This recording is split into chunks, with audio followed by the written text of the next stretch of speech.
convene this session on the eve of the open debate on women, peace and security, which will take place tomorrow in the Security Council. The Women, Peace and Security agenda is at a critical juncture as we prepare for the 20th anniversary of the landmark United Nations Resolution 1325 in 2020 and the Beijing Declaration plus 25. These anniversaries compel us to pause and reflect on the journey of the implementation of the Women, Peace and Security agenda, and to take stock of what we have achieved, of the challenges that remain, as well as to collectively heighten the conversation on how to mitigate the gaps and accelerate full implementation of Resolution 1325 and its related resolutions. The normative frameworks on women, peace and security have been instrumental in mobilizing global action on participation, protection, prevention and recovery of women in the entire peace continuum. However, as you all know, much more remains to be done to reach the targets set by the United Nations in relation to deployment of female peacekeepers in military and police operations. The slow progress in reaching set targets compels us to pay particular attention to this subject matter if we are to advance this aspect of the Women, Peace and Security agenda. The prospects for successful peacemaking and peace building are far greater in societies where women have relatively higher social and economic status, have opportunities to express a voice regarding political peace processes, and have broader participation in peacekeeping operations under the auspices of the United Nations. I thus wish to emphasize the importance of women empowerment, capacity building and training in order to achieve the requisite skills and capacities sufficient for quality performance of female peacekeepers in peace operations. Equally important, member states need to deploy uniformed women who hold senior positions. And I'm sure you can see in this room how wonderful women in uniform can look. Women's participation and involvement in the security sector has borne fruitful results, particularly contributing towards the success of peacekeeping missions in many respects, including effectiveness and efficiency of peace operations. Such diversified missions that include women have pulled varied skills together within the entire peacekeeping personnel and have significantly enhanced coordination, accessibility, and credibility of such missions.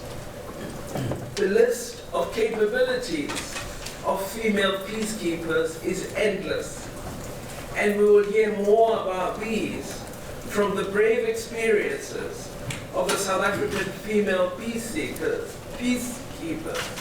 in the second session of this meeting.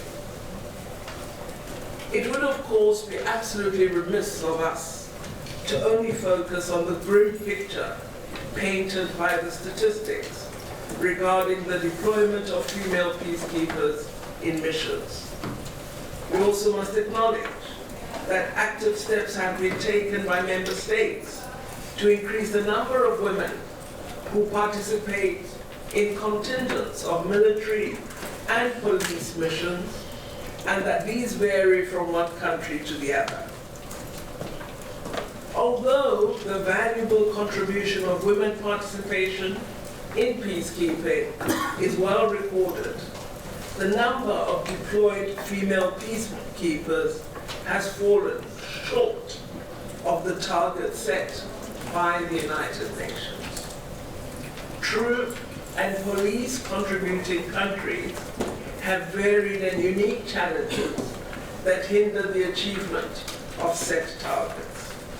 Our country, South Africa, is not unique in this regard. However, it has taken significant steps in order to change this. South Africa has a strong history of promoting and protecting the rights of women and remains at the forefront of seeking to ensure women's participation in the prevention and resolution of conflict, in peace building, and in peacekeeping. In this regard, we have aligned ourselves with UN initiatives on gender parity. The United Nations has gradually galvanized international support for gender parity initiatives and focuses particular attention on the importance of mainstreaming gender perspectives into peacekeeping.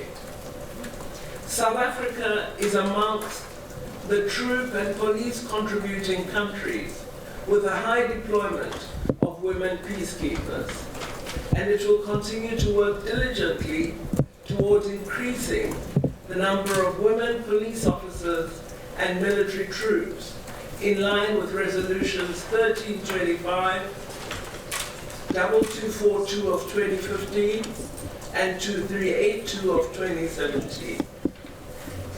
We believe that this platform is timely, as it provides us the opportunity to reflect on how to mitigate the identified gaps and address the challenges that impede the deployment of female peacekeepers in missions. Moreover, this meeting serves as an important opportunity for us to share best practices with a view to increasing our efforts as well as increasing the number of deployed female peacekeepers. I wish once more to underscore the importance of women empowerment, which would enable us to achieve the targets we have set for ourselves. Allow me then, Chairperson, to conclude by stating that it is vital for this session to deliberate on practical initiatives to increase the number of deployed female peacekeepers, including the provision of incentives for women's recruitment into the security sector and their training, capacity building, as well as ensuring that they're successful in the missions they undertake. Of course, we would wish that we did not have to discuss a subject such as peacekeeping and the deployment of peacekeepers. We would wish that we achieve our objective in Africa of silencing the guns, so that there's less and less need for us to use our police and troops in these missions. However, as long as conflicts arise and conflicts continue, it is vital that civil populations are protected and ensured respect for international humanitarian law, and know that there are trusted women who can support the efforts of peace and security.